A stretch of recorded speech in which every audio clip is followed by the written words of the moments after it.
Hello, friends! This is another episode of the program Empire of Lies, in which we talk about manipulation and disinformation in the Russian media.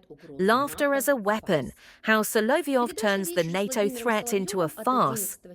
The program Evening with Vladimir Solovyov from September 11th, 2025 became a prime example of how Russian propaganda uses irony and mockery to mask the real escalation of the conflict.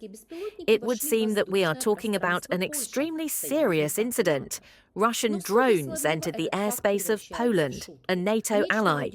But in Solovyov's studio, this fact turns into a joke, into something like a cheap joke about foam blanks and Schrödinger's heroism. From threat to joke, from the first minutes, the host suggests that viewers not take seriously the Polish statements about dozens of drones flying into their skies. Oh, how it started. NATO is on edge. Trump is writing. But what happened? Solovyov quips. And then there's more. According to his version, Western fighters wasted millions on missiles, shooting down foam plastic. The incident itself is described as an absurd panic.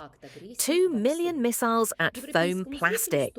This is a classic technique of Russian disinformation to emasculate the drama of the event itself, to turn a potential act of aggression into absurdity.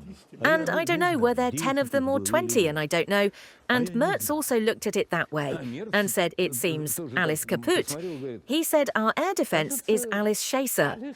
That is, it didn't work at all, but Merz said it a little more politely, although his German is significantly worse than mine. First of all, I want to note that the European air defense, NATO air defense, worked, well, of course not as well as it should have, to prevent so many drones from entering Polish airspace early enough and also to attack targets in a timely manner. This will cause discussions in NATO. This, of course, will cause discussions in the European Union as well. This is a new quality of attacks that are being observed from Russia. We are ready and will be ready to defend ourselves. And we are determined and will be determined to significantly increase the combat readiness and defense capability of the European part of NATO.